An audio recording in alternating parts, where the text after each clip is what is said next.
Hello my dear friends. तो क्या हाल चाल है आप सभी के? बढ़िया एकदम। मैं आप सभी का स्वागत करता हूं केमिकल बॉन्डिंग के लेक्चर नंबर 12 में, जहां पे आज हम लोग बात करने वाले हैं डाइपोल मूवमेंट के बारे में।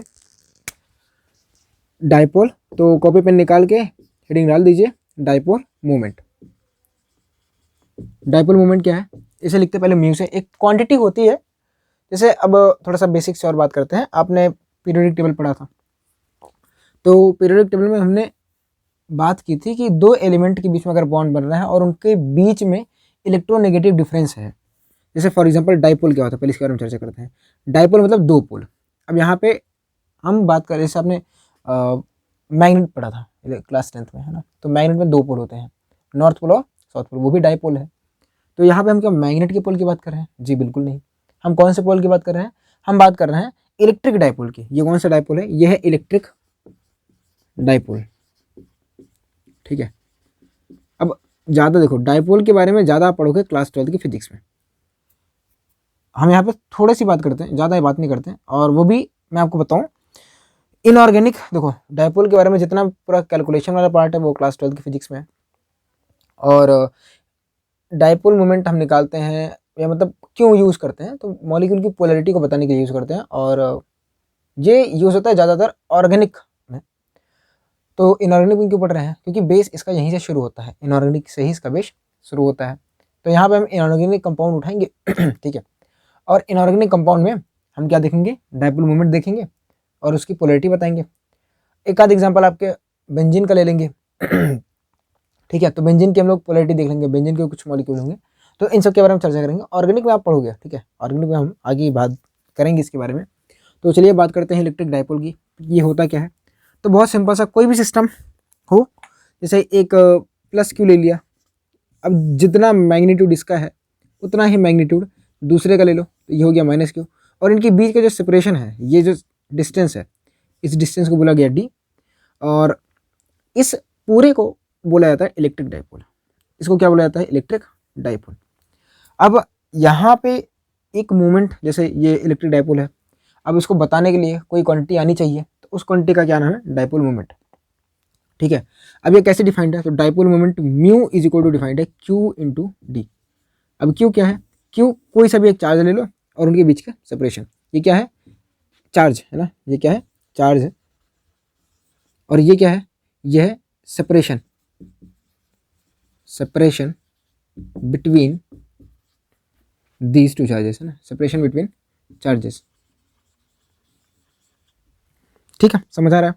म्यू क्या है? डाइपोल मोमेंट है। क्यू क्या है? चार्ज है, कोई सा भी, चाहे प्लस क्यू चाहे माइनस क्यू, कुछ भी ले लेना, दोनों का मैग्नीट्यूड सेम है। मैग्नीट्यूड मतलब क्या होता है? तो मैं बोल रहा हूँ कि यहाँ पे ना जो चार्जेस हैं, इनका मैग्नीट्यूड जो है वो सेम है। अब मैग्नीट्यूड सेम से क्या मतलब है? अगर आप फिजिक्स पढ़ते हो तो आपको पता होगा, लेकिन मैं बता देता हूँ, है ना? मैग्नीट्यूड, जैसे कि चार्ज को लिखते कैसे हैं, तो चार्ज का जो यूनिट होता है वो आपका होता है कुलाम, है ना? क्या होता है? कुलाम। और इसे लिखते हैं सी से। तो मान लो आपने पॉजिटिव चार्ज को लिखा, क्यू की वैल्यू है 10 कुलाम, तो जो ये माइनस क्यू है ना, उसकी वैल्यू होगी -10 कुलाम। और मैग्नीट्यूड मतलब ये नंबर, मैग्नीट्यूड मतलब ये नंबर। तो मैग्नीट्यूड मतलब क्या होता है? एक number, number number number, phone number नहीं, नंबर। जो भी लिखा रहता है उसे ही हम मैग्नीट्यूड बोलते हैं। ठीक है, समझे? हमको इससे मतलब नहीं है, ये माइनस से मतलब नहीं है। ठीक है, प्लस माइनस तो हमने देखा कि ये प्लस है कि माइनस है, वो सब चीज़। अब चार्ज इंटू सेपरेशन हमने बात कर ली कि हो गया, पर ये कौन सी क्वांटिटी है? तो ये जो डाइपोल मोमेंट है ये आपकी वेक्टर क्वांटिटी होती है। ठीक है, कौन सी क्वांटिटी होती है? Vector quantity. अब वेक्टर क्वांटिटी तो भाई इसकी डायरेक्शन भी होगी।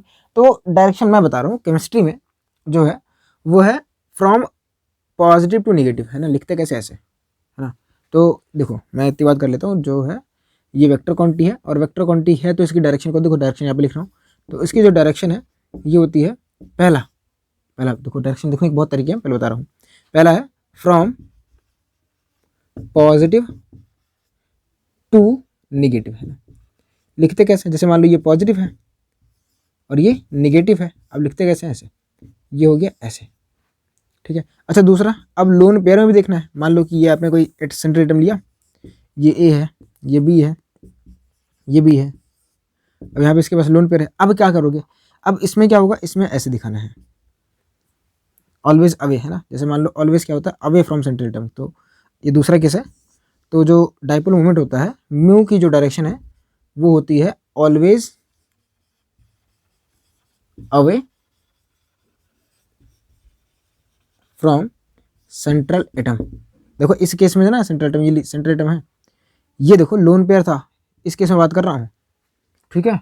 अच्छा ए और बी में मैं मान ले रहा हूँ, तीसरे केस में, तीसरा केस है ए और बी में मैं मानता हूँ कि बी की इलेक्ट्रोनेगेटिविटी ज़्यादा होगी और ए की कम होगी। तो इसका मतलब क्या, तीसरा क्या मतलब, पहला तो हो गया, इसका मतलब बी के ऊपर क्या आएगा, नेगेटिव आएगा, पार्शियल नेगेटिव, और ए के ऊपर पार्शियल पॉजिटिव। तो यहाँ पर डायरेक्शन क्या हो जाएगा, पॉजिटिव से नेगेटिव। क्या इतनी बात समझ आ रही है?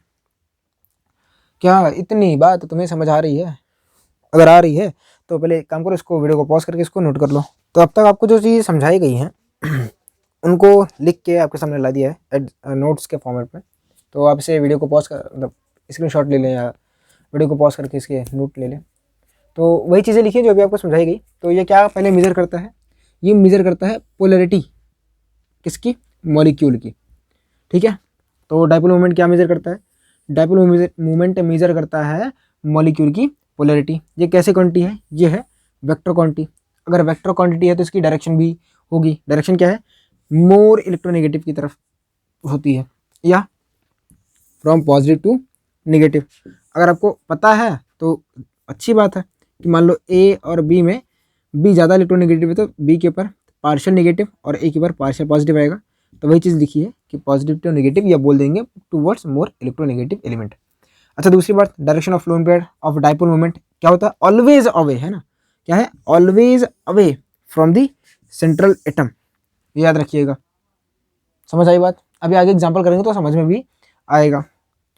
अच्छा इसकी यूनिट क्या है, देखो यूनिट इसकी डिबाई है या कूलममीटर है। तो डिबाई और कूलममीटर में इंटर कन्वर्जन आपको पता होना चाहिए। देखो कैलकुलेशन वाला पोर्शन तो नहीं पूछा जाता है, पर मान लो पूछ लिया गया तब के लिए मैं बता रहा हूँ, तब ये चीज़ें आपको नोट कर लेनी चाहिए। तो वीडियो को पॉज कर लीजिए और इसको नोट कर लीजिए, please pause the video and note down. तो इतनी बातें करने के बाद और इतना लिखने के बाद अब आप मान लीजिए किसी मॉलिक्यूल का डाइपोल मोमेंट निकालते हो। तो क्या निकालते हो, किसी मॉलिक्यूल का डाइपोल मोमेंट। अब देखो डाइपोल मोमेंट जो है वो एक वेक्टर क्वांटिटी है। तो हम लोग बात कर लेते हैं रिजल्टेंट की। तो एक केस ये है कि जीरो आ सकता है, दूसरा केस ये है कि जीरो नहीं आ सकता है। तो हमने बोल दिया कि भैया mu R does not equal to zero. अब ध्यान से सुनिएगा, समझिएगा, अगर म्यू आर जीरो आ गया तो मॉलिक्यूल को बोलेंगे नॉन पोलर। क्या बोलेंगे, एक बार बोलना रिपीट करके, नॉन पोलर। अगर म्यू आर की वैल्यू नॉन जीरो आ गई, मतलब नॉट जीरो, तो क्या हो जाएगा मॉलिक्यूल, पोलर। ये चीज़ ना याद कर लेना, वरना अगर ये गलत सीख गए तो काफ़ी सवालों में गलती करके आओगे, फिर सिर पकड़ के रहोगे। और सवाल करते टाइम अपने दिमाग को समझा लेना कि म्यू आर अगर जीरो तो कंपाउंड नॉन पोलर, और अगर mu R does not equal to zero तो पोलर। नॉट जीरो मत बोलना, म्यू आर नॉट जीरो, वरना नॉट जीरो नॉन पोलर आप लोग सेम सेम बोल के चले आओगे। तो क्या नहीं समझना है, क्या ही समझना है आपको, आपको समझना है म्यू आर अगर जीरो हो गया तो मॉलिक्यूल पोलर है, अगर mu R not equal to zero है तो मॉलिक्यूल आपका क्या हो जाएगा, पोलर हो जाएगा। ठीक है, non polar polar, non polar polar, समझ लेना इसको। ठीक है, अब कैसे कैलकुलेट करते हैं तो इसको मैं बताता हूँ, जस्ट कुछ एग्जांपल लेके आपको समझाने की कोशिश करता हूँ। अच्छा इसके पहले आपको वेक्टर की थोड़ी बहुत नॉलेज होनी चाहिए। क्या वेक्टर पढ़ा है? हमको ज़्यादा वेक्टर नहीं चाहिए, मुझे सिर्फ थोड़ा सा वेक्टर चाहिए। तो मैं आपको थोड़ा सा बता दे रहा हूँ, मतलब कि चलो बाद में बात करते हैं। पहले मान लेते हैं एग्जाम्पल, कुछ एग्जाम्पल की बात करते हैं। जैसे मान लो अपने पास ना एक मॉलिक्यूल है AB2। अब हम बोल रहे हैं, मैं बोल रहा हूँ कि जो B है वो ज़्यादा इलेक्ट्रोनेगेटिव है और A कम इलेक्ट्रोनेगेटिव है। तो A और B का जो बॉन्ड होगा, ये वाला जो बॉन्ड है, ये पहली बात तो नॉन पोलर बॉन्ड हो गया कि पोलर बॉन्ड हो गया, पोलर बॉन्ड हो गया। भाई ये जो बॉन्ड है ये कौन सा बॉन्ड है, पोलर बॉन्ड है, क्योंकि A और B के बीच में पोलरिटी आ गई। इसको मत देखो अभी, इनके बीच में देखो। अच्छा डायरेक्शन क्या हो जाएगी, इस तरफ ये हो गई, अच्छा इधर वाली की तरफ ऐसे हो गई। अब दोनों वेक्टर हैं, दोनों क्या अपोजिट हैं? तो यहाँ पे अगर थीटा की वैल्यू आपको कभी भी दिख जाए दो के बीच में, अगर 180 है तो तुरंत बोल देना कि म्यू आर जीरो हो गया। रिजल्टेंट की बात कर रहा हूँ, रिजल्टेंट की बात कर रहा हूँ, ध्यान सुनना। दो है, मैं तीन की बात ही नहीं कर रहा अभी, सिर्फ तीन की बात नहीं, सिर्फ दो की। आपने दो का देखा, एक के सामने इधर, एक के सामने इधर, जीरो कैंसिल आउट, ये इसको कैंसिल आउट कर देगा। ठीक है, वेक्टर में पड़ा होगा, इधर से एक फोर्स लगाओ, इधर से एक फोर्स लगाओ, दोनों बराबर हो गए तो 0 हो जाता है। ठीक, ये पहला हो गया। दूसरा, मान लो एक वेक्टर ए है, ये एक बॉन्ड से बी ऐसे लगा है, एक बी ऐसे लगा है और एक बी ऐसे लगा है। ठीक है, और अब देखो पहला डायपोल मोमेंट का डायरेक्शन ये रहेगा, दूसरे डायपोल मोमेंट का डायरेक्शन ये रहेगा और तीसरे डायपोल मोमेंट का डायरेक्शन ये रहेगा। ऐसे देखना, जो इसका डायपोल मोमेंट आएगा वही इसका आएगा और वही इसका आएगा। अब तीनों के बीच में एंगल कितना है, तीनों के बीच में बोल रहा हूँ, तीनों के बीच में, तो तीनों एक ही प्लेन में है इसलिए एंगल आएगा 120। अगर तीन आपको एक प्लेन में दिख जाए और तीनों के बीच का एंगल 120 हो तो आप बोल देना इसका भी रिजल्टेंट म्यू क्या होगा, 0 होगा। इसका रिजल्टेंट म्यू क्या होगा, 0। तीसरा केस जो अपने को पढ़ना है कि मान लो अपने पास ए तो ऐसे रहा, बी ऐसे मिला और दूसरा भी ऐसे रहा, इनके बीच का एंगल जो है आपसे बोल दे 120 है, तो पहला डायपोल मोमेंट ये हो जाएगा म्यू, दूसरा डायपोल मोमेंट ये हो जाएगा म्यू। जो इसका रिजल्टेंट आता है ना, जो इसका रिजल्टेंट आता है वो होता है mu R is equal to mu के बराबर। इतनी तीनों चीज़ें एक बार अपने दिमाग में ना डाल लो, फिर आगे बात करते हैं इसके बारे में। ठीक है, समझ लेना पहले कि अगर ध्यान से सुनना पहले, इन सारे केसेस में क्या मैंने सराउंडिंग एटम बी लिया है, क्या सराउंडिंग एटम सेम है? हाँ, तो पहला केस कि ये सब चीज़ें तभी वैलिड हैं जब सराउंडिंग जो एटम है वो सेम हो। अगर एक ए हो गया दूसरा बी तीसरा जेड हो गया तो फिर भाई वैलिड नहीं है, तब अलग बातें चलेंगी, तब वहाँ पर मत करना। ठीक है, तो सराउंडिंग एटम क्या है, सेम है। पहले केस में थीटा की वैल्यू 180, मतलब दो बॉन्ड के बीच में अगर थीटा की वैल्यू 180 आएगी तो दोनों एक दूसरे को कैंसिल आउट कर देंगे। दूसरा केस, अगर दो के बीच का बॉन्ड एंगल कहाँ गया, 120 है, 120, तो म्यू आर की वैल्यू म्यू के बराबर आ जाएगी। तीसरा केस क्या है, अगर तीन है, तीनों के बीच का एंगल 120 है तो क्या हो, जैसे ये 120, ये 120, ये 120, तो म्यू आर हमेशा 0 आएगा। ठीक है, देखो ज़्यादा बातें करने का मेरे पास टाइम नहीं है, फिजिक्स में वेक्टर में आपने बखूबी पढ़ा है, वहाँ पे बात कर सकते हैं। ठीक है, मैं बात करने में यहाँ पे थोड़ा इंटरेस्टेड कम हूँ। ठीक है, तो इसको पॉज करिए वीडियो को और इसको नोट कर लिया। ठीक है, चलो अब मिटा दो। एक चीज़ और आप अपने कॉपी के नोट में लिख लीजिएगा कि अगर थीटा की वैल्यू बढ़ेगी तो म्यू की वैल्यू ऑटोमेटिक घट जाएगी। अगर थीटा की वैल्यू बढ़ेगी तो म्यू की वैल्यू ऑटोमेटिक घट जाएगी। ठीक है, तो नोट में पहला ही शुरू कर लेते हैं, नोट 1 ना, नोट 1 आप देखोगे, सवाल करा दूंगा, पहले इतना नोट कर लो। अगर थीटा की वैल्यू बढ़ जाएगी तो म्यू की वैल्यू घट जाएगी, बस इतना नोट कर लो, अभी के लिए सिर्फ इतना कर लो बस। कैसे क्या लिखा कुछ नहीं समझना, सवाल करा दूंगा आप एकदम समझ जाओगे। दूसरा लिखिए, for symmetrical structure, for symmetrical structure mu is always 0। कहना क्या चाह रहा हूँ, कहना ये चाह रहा हूँ, आपने पढ़ा है AB2L0, आपने पढ़ा है AB3L0, आपने पढ़ा है AB4L0, आपने पढ़ा AB5L0, आपने पढ़ा AB6L0, पढ़ा AB7L0। ये तीनों का ना जो म्यू होता है वो 0 है। तो हम लोग यहाँ पे बात करते हैं रिजल्टेंट की ना, म्यू रिजल्टेंट जो होगा वो 0 होगा। और कब होगा, ऑलवेज, कब होगा, ऑलवेज होगा। पर कंडीशन क्या अप्लाइड है, कंडीशन क्या अप्लाइड है, कंडीशन जो अप्लाइड है ना, कंडीशन अप्लाइड है कि ये जो सराउंडिंग एटम वो सेम होना चाहिए। तो इसमें जो कंडीशन अप्लाइड है ना, कंडीशन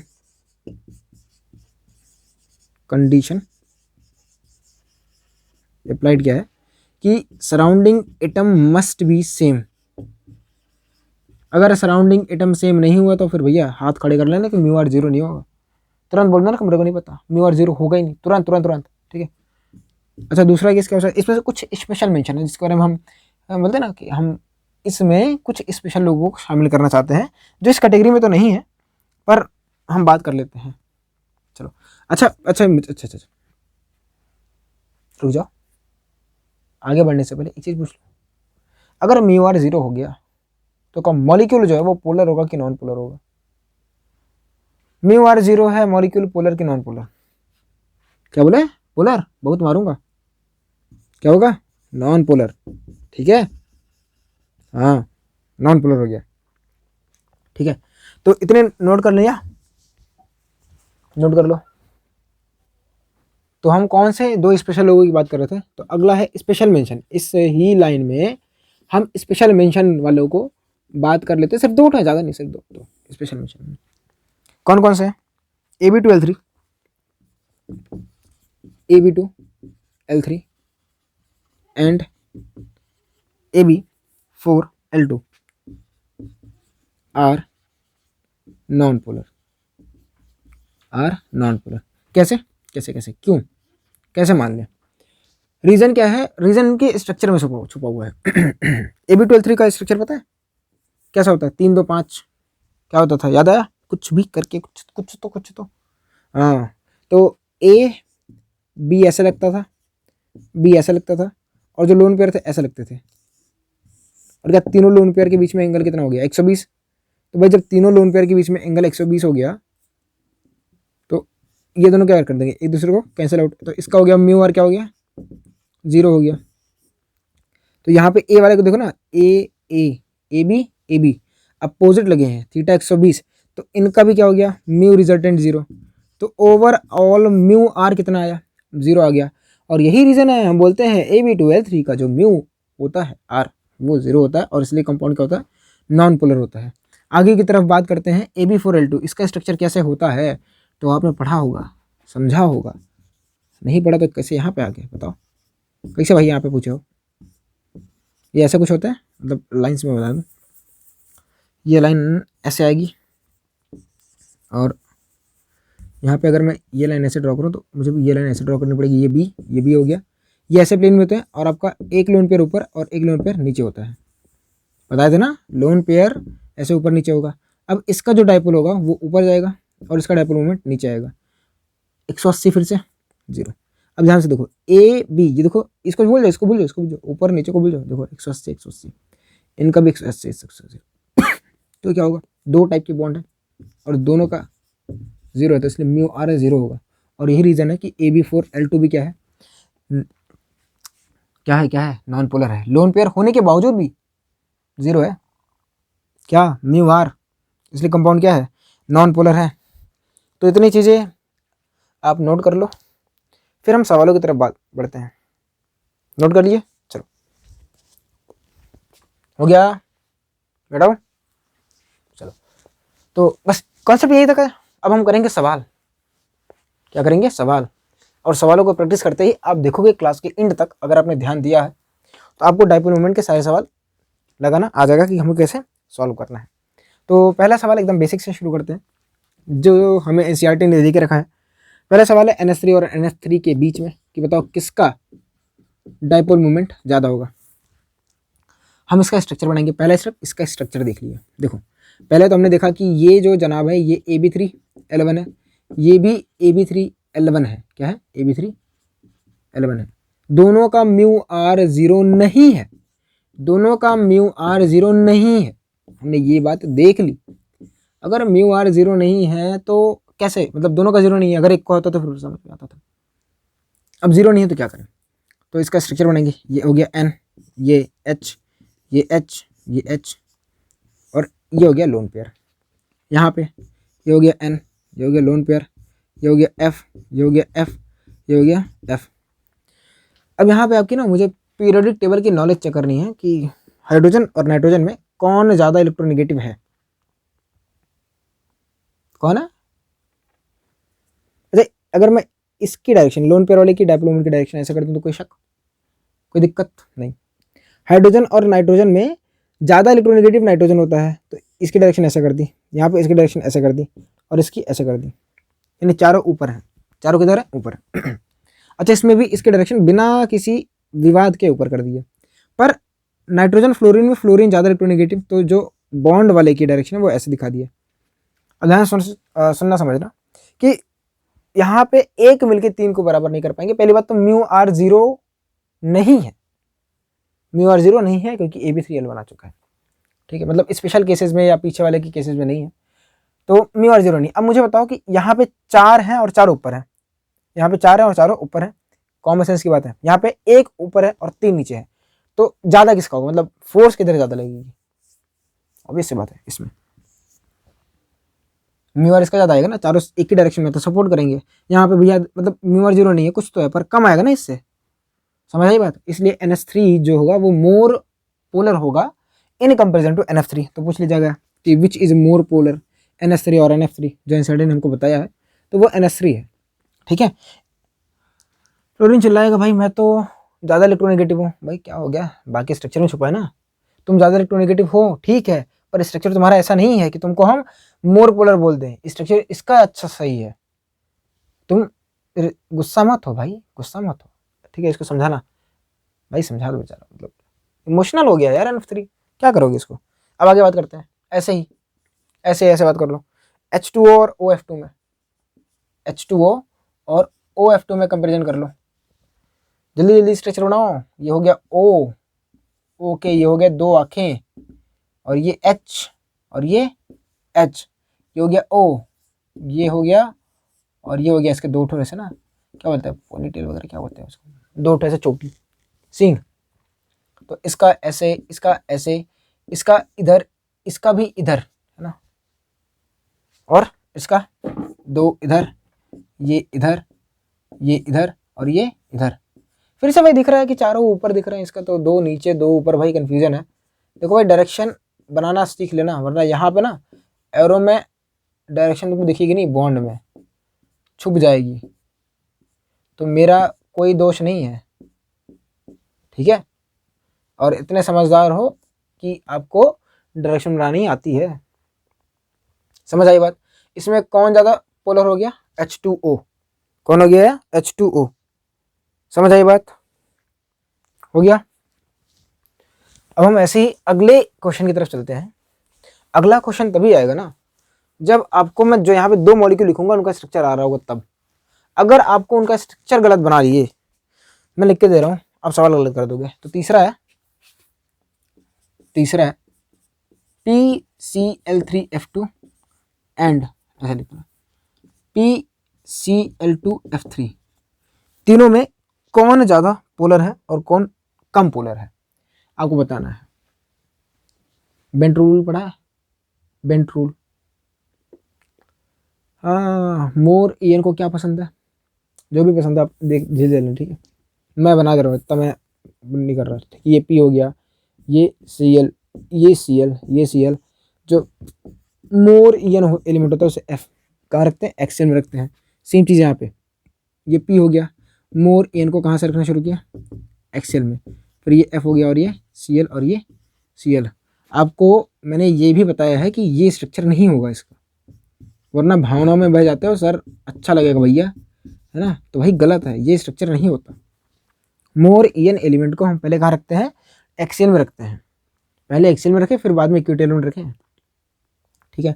अब ध्यान से देखो, ये पहला डायपोल मोमेंट, ये दूसरा डायपोल मोमेंट, दोनों सेम है, एक दूसरे को कैंसिल आउट कर दिया। यहाँ पे 3 है और तीनों किस में है, 120 में है। तो इस मॉलिक्यूल का जो रिजल्टेंट आएगा म्यू आर वो 0 हो गया, और इसका 0 नहीं है, इसका 0 नहीं है। भाई ये दोनों कैंसिल आउट हो जाएंगे, पर ये दोनों नहीं होंगे ना, ये दोनों नहीं होंगे। तो म्यू आर इसका डज नॉट इक्वल टू 0 है, और इसीलिए भाई इसका 0 इसका नॉन 0, तो ये ज़्यादा हो गया, यानी ये जो होगा आपका हो जाएगा पोलर मॉलिक्यूल, ठीक है। तो इसका स्ट्रक्चर ही इसकी पहचान है। अगर स्ट्रक्चर देखना नहीं आ रहा है तो आप पक्के से गलती करके आओगे और सवाल आता हुआ सवाल गलत करोगे, ठीक है। ठीक ठीक, बढ़िया। तो एक काम करो, इसको पॉज करो, वीडियो को और नोट करो। आपके सामने कुछ क्वेश्चंस हैं, इन्हें आप ट्राई करिए। चौथा क्वेश्चन है, पाँचवा, छठा, सातवां। जल्दी से वीडियो को पॉज करके ट्राई करो, मैं बताऊं। चलो फिर बात करते हैं। XeO3 ये कौन सा है मॉलिक्यूल है, AB3L1, और ये है AB4L0। ये तो इसका म्यू आर 0, तो भाई यही होगा। यहाँ पे देखो ये दोनों के दोनों AB4L0 है, ये भी AB4L0 है, पर यहाँ पे सराउंडिंग एटम डिफरेंट है, यहाँ पे सराउंडिंग एटम सेम है, यानी ये हो जाएगा पोलर और ये हो जाएगा नॉन पोलर। PCl3 और PCl5 में देखो ध्यान से, ये तुम्हारा AB3L1 है और ये तुम्हारा AB5L0 है, तो ये हो जाएगा। इसमें SF4 और SiCl4 में तो ये तुम्हारा AB4L1 टाइप का है और ये AB4L0 टाइप का है, तो ये हो जाएगा पोलर और ये हो जाएगा नॉन पोलर। समझ आई बात? चलो, इतनी बातें समझ तो लिए हो। अब हम बात करते हैं थोड़ी सी एक ऑर्गेनिक कंपाउंड के बारे में जिसका नाम है बेंजीन। तो बेंजीन के बारे में कुछ चीज़ें मैं आपको पहले से बता दूं। तो बेंजीन का स्ट्रक्चर ऐसे होता है, इसे ऐसे भी लिख सकते हो, मतलब लिखते हैं हम लोग, लिख सकते नहीं, लिखते हैं। कैसे? ऐसे, क्लास 10th में पढ़ा था। इसका स्ट्रक्चर ये भी होता है, मतलब कुछ भी कर दो ये भी होता है। अभी इसके ऊपर ज़्यादा डिबेट नहीं करेंगे कि कैसे क्या कर दिए हैं, पर जिन्होंने पढ़ा होगा उनको पता होगा ये रेजोनेंस है, ठीक है। ये ऐसे करके ऐसे नहीं रखा गया है, ये दोनों सेम ही है, ठीक है। ये ऐसे करके ऐसे नहीं किया गया है, वरना ऐसे पकड़ के ऐसे खोल दो, दोनों सेम ही होते हैं, ठीक है। ये डिलोकलाइज्ड पाई इलेक्ट्रॉन वगैरह होता है, इसके बारे में आप चर्चा करेंगे, मतलब हम मिलकर चर्चा करेंगे ऑर्गेनिक केमिस्ट्री में, फिलहाल जान लो, ठीक है। अब देखो ये हेक्सागोनल है, तो इनके बीच में ना अगर मैं यहाँ पे ऐसे एक लाइन ड्रॉ करूँ ऐसे करके या ऐसे करके या ऐसे करके, तो ये जो एंगल बनता है ना ये 60 बनता है। कितना बनता है? 60, माफ करना 120 बोल दिया, फ्लो में निकल गया। ये जो एंगल है ये 60 है, ये भी 60 है, ये 60 है, ये 60 है, ये 60 है, ये 60 है। यानी जो टोटल एंगल होता है ना ये 360 होता है और 60 में डिवाइड होता है। बस इतना मुझे पता होना चाहिए था, और इतना आपको, मतलब इतना मेरे लिए ज़रूरी है कि आपको पता हो। याद? समझ आया? कुछ चीज़ें समझ आएंगी, कुछ अभी नहीं समझ में आएंगी, तो कुछ कब समझ आएंगी? बस अभी सवाल करोगे तो समझ में आ जाएगा। जल्दी से इसको पॉज करके नोट कर लो। चलो, अब हम आगे की तरफ बात करते हैं ऑर्गेनिक कंपाउंड में कैसे देखते हैं कि वो कंपाउंड पोलर है कि नॉन पोलर। तो पहले हम बात करते हैं ये, अरे यार चल जा भाई, चलो। ये एक बेंजीन हो गई, ये दूसरी बेंजीन, ये तीसरी बेंजीन, ठीक है। पहले में क्लोरीन मान लो यहाँ लगा दिए, दूसरे में क्लोरीन यहाँ और यहाँ लगा दिए, और तीसरे में क्लोरीन लगा दिए, एक यहाँ पे और एक यहाँ पे। तो यहाँ पे मैंने एक ना नोट में पहले लिखाया था, थीटा बढ़ेगा तो म्यू घट जाएगा, ये याद है? ठीक है। अच्छा, म्यू जितना ज़्यादा होगा पोलर मॉलिक्यूल यानी पोलरिटी उतनी ही ज़्यादा होगी, ये भी पता होना चाहिए। अब ध्यान से देखो, क्या यहाँ पे जो एंगल है दोनों के बीच का क्या 60 है? अभी समझाया था। यहाँ पे एंगल कितना है? 60 है। क्या यहाँ पे एंगल कितना है? यहाँ पे एंगल 120 है, और यहाँ पे एंगल कितना है? हाँ 180 है। तो थीटा यहाँ पे कितना है? थीटा की वैल्यू यहाँ पे 60 है, यहाँ पे 120 है, और यहाँ पे तो 0 ही हो जाता है, मतलब थीटा की वैल्यू नहीं, म्यू आर की वैल्यू। थीटा बढ़ाओगे म्यू घटाओगे, तो म्यू ज़्यादा तो पोलरिटी ज़्यादा, तो थीटा बढ़ रहा है तो म्यू घटेगा तो पोलरिटी बढ़ेगी। यानी सबसे ज़्यादा पोलर कौन होगा? ये होगा, इसलिए सबसे ज़्यादा पोलरिटी इसकी लिख दिया, ठीक है। समझ आया? पक्का? चलो दूसरा सवाल कर, दूसरा नोट कर लो इसको फटाक से, नोट कर लिया। चलो अब अगले सवाल की तरफ बात करते हैं। सेम थोड़ा सा अच्छा रखते हैं ना सवाल को। ये सवाल समझ आ गया तो अगला सवाल आपके लिए है, आपको खुद करना है, तो दिमाग लगा के थोड़ा सा बताइएगा मेरे को। मैं फिर से वही 3 ठो बेंजीन बनाऊंगा, एक बेंजीन, दूसरा बेंजीन, और ये रहा अपने पास तीसरा बेंजीन, ठीक है। पहले बेंजीन में मैं बात ऐसे कर लेता हूँ, ये रहा, और यहाँ पे मैंने ऐसे लगा दिया। दूसरा बेंजीन अपने पास रहा, चलो ऐसे ही, एक यहाँ पे क्लोरीन और एक यहाँ पे लगा दिया। तीसरे में एक यहाँ लगाया और एक यहाँ लगा दिया, एक यहाँ लगा दिया, और एक मान लो मैंने यहाँ लगा दिया, एक यहाँ लगा दिया, ठीक है। चलो बढ़िया है। अब आपको मुझे बताना है, ये मॉलिक्यूल 1 हो गया, ये मॉलिक्यूल 2 हो गया, ये मॉलिक्यूल 3 हो गया। तीनों में आपको पोलैरिटी का ऑर्डर बताना है। चलो बताओ जल्दी, काउंटडाउन शुरू करते हैं। 5 4 3 2 1 0, बैंग बैंग। क्या है ऑर्डर? तो ध्यान से देखो कि ये और ये 180 है, कैंसिल हो गए, बचा कौन, एक Cl बचा है। तो यहाँ पे कौन बचा, सिर्फ एक Cl बचा। यहाँ पे दो 120 पे हैं, तो यानी दो 120, इसका मतलब क्या होता है कि एक Cl ऐसे लगा दो।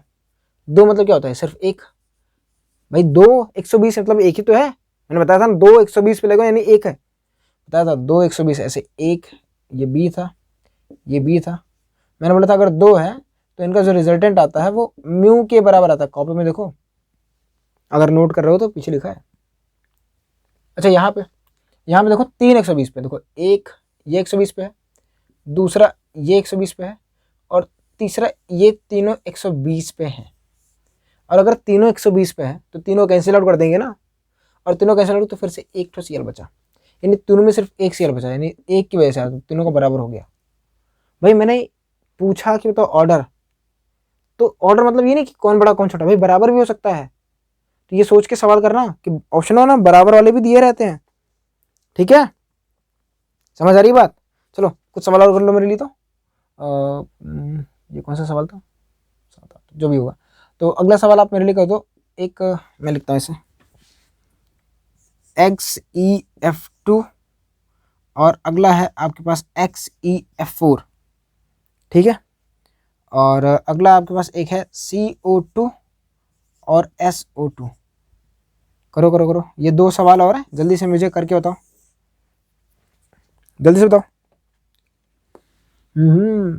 हो गया। चलो ये कौन से है, ये है ना अपना AB2L3 वाला, और ये कौन सा है, ये है अपने पास AB4L2 वाला, सही तो है ना। चलो आपको ये बताया था कि AB2L3 और AB4L2 दोनों ही का म्यू आर 0 होता है। अगर दोनों का ही म्यू आर 0 है तो दोनों अगेन बराबर हो गए, ठीक है। अच्छा CO2 और SO2 में, CO2 SO2 में, तो CO2 जो है ना वो तुम्हारा AB2L0 वाला है, और ये तुम्हारा है AB2L1। कौन सा हो गया, AB2L1, इसका मतलब ये ज़्यादा हो जाएगा। भाई सल्फर के पास वैलेंस शेल में 6 इलेक्ट्रॉन होते हैं, दो तो इसको दिया, दो इसको दिया, देखो दो ऑक्सीजन है तो एक ऑक्सीजन दो लेके जाएगा, तो दो ऑक्सीजन तो चार, और बचा कितना, एक, मतलब दो बचा, दो मतलब एक नोट पेयर, तो AB2L1 हो गया। और AB2L1 का 0 नहीं होता है, समझे, समझे कि नहीं समझे, समझ आ गया ना। चलो यहाँ तक तो हमने कुछ बातें कर ली हैं कैलकुलेटिव पार्ट की, और यहाँ तक जो सवाल किए हैं वो अलग है, और इसके बाद जो हम सवाल करने वाले हैं वो सवाल कुछ अलग है। अब यहाँ पे क्या होता है ना कि कुछ अच्छे अच्छे सवाल आते हैं, या कुछ आते हैं ना जैसे डेटा बेस्ड सवाल होते हैं जो आज तक पूछे गए हैं, आज दिन तक पूछे गए, तो उनके बारे में हम लोग बात कर लेते हैं, और उनको अलग अलग के छाट छाट के हम लोग लाए हैं। हमारे गुरुजी ने हमको बताया था, हम आपको बता दे रहे हैं, ठीक है। ये ना जो होता है ना नॉलेज हम लोग बराबर बांटते रहते हैं, तो हमारे गुरुजी ने हमको बांटा था और हम आपको बांट दे रहे हैं। वैसे काफ़ी हेल्पफुल था ये, है ना, इतना हेल्पफुल था कि जो भी एग्ज़ाम होते थे, एग्ज़ाम मतलब नॉर्मल वाले में तो फ़ायदा हुआ ही था, पर जो टेस्ट सीरीज वगैरह होती थी ना वहाँ पे बहुत फ़ायदा होता था, क्योंकि ना सवाल यहीं से आते हैं। एग्जाम्पल्स बेस्ड ऑन क्यू, क्या मतलब क्यू, जैसे देखो देखो क्या मतलब इसका, देखो हमको पता है कि mu is equal to Q into D होता है। म्यू बढ़ेगा अगर क्यू बढ़ेगा, म्यू बढ़ेगा अगर डी बढ़ेगा, पर क्या हो अगर एक बढ़े दूसरा घट जाए, क्या हो अगर एक बढ़े तो दूसरा घट जाए, तब क्या करोगे मुन्ना। तब यहाँ पे ये सवाल काम आते हैं, इन सवालों का जवाब कैसे दें। जैसे फॉर एग्जांपल आपको मैंने दे दूं HF, किसको दे दूं, HF, दूसरा मैं दे दूं HCl, तीसरा दे दूं HBr, चौथा दे दूं HI। मुझे बताओ छोटा सा, यहाँ पे बॉन्ड लेंथ और बड़ी, यहाँ बॉन्ड लेंथ और बड़ी, यहाँ पे बॉन्ड लेंथ और ज़्यादा बड़ी, तो बॉन्ड लेंथ के अकॉर्डिंग देखे तो आंसर ये होना चाहिए था, पर वास्तविकता में आंसर देखा गया ये आया। तो यहाँ पे यही बोला गया, देखो H और F में इलेक्ट्रोनेगेटिव डिफरेंस ज़्यादा, देखो ध्यान सुनना कि हमको पता है कि म्यू बढ़ेगा अगर चार्ज का मैग्नीट्यूड बढ़ेगा, और चार्ज का मैग्नीट्यूड कब बढ़ेगा, जब इलेक्ट्रोनेगेटिविटी बढ़ेगी, यानी इलेक्ट्रोनेगेटिव डिफरेंस बढ़ेगा। तो यहाँ पे देखो H और F के बीच का इलेक्ट्रोनेगेटिव डिफरेंस ज़्यादा होगा, HCl का कम होगा, HBr का और कम, HI का सबसे कम, तो इसलिए ऑर्डर ऐसे दे दिया। ऐसे अगला सवाल देखो, HF, NH3 और PH3। देखो इसमें कोई शक नहीं है कि इसमें इसका ज़्यादा होगा। देखो NH और PH में NH के बीच का डेल्टा ई ज़्यादा होगा और PH का अप्रॉक्सीमेटली 0 हो जाता है। समझ आ रही बात? देखो ये रटना पड़ेगा और इन्हीं में से आएंगे तो बता दे रहे ना, पहले से पता कि यही पढ़ लेना यार, वो कॉन्सेप्ट ये रट लेना। मतलब रटने वाला है क्या मतलब पढ़ लेना यार, रटना तो पड़ेगा ही, बिना रटे कुछ होने वाला नहीं है। ठीक है, अगला है आपके पास H2O NH3 PH3, H2O NH3 और PH3। चलो कोई दिक्कत नहीं है। अब H2O NH3 और PH3 में किसका ज़्यादा होगा भाई? इलेक्ट्रोनेगेटिव डिफरेंस फिर से आएगी, इन्हीं का ज़्यादा है। ठीक है, फोर्थ वाला है, फोर्थ वाला थोड़ा सा ना इसे ऐसे मतलब कुछ भी पॉइंट चांद से धरा दे देना। मैं जो लिखने जा रहा हूँ वो क्या है, H2O और HF में हमको पता है कि HF का ज़्यादा होना चाहिए था, किताबें कभी कभार बोलती हैं, पर यहाँ पे एक लाइन लिख रहा हूँ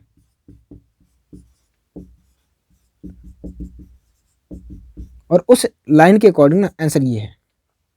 और अगर कभी पेपर में ये क्वेश्चन पूछ लिया गया ना, आंसर यही मान के सही किया जाएगा।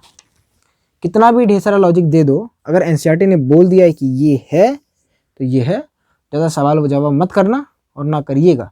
ठीक है, याद करना और जाके पेपर में आया तो टिक करके चले आना, मुफ्त के नंबर मिल जाएंगे।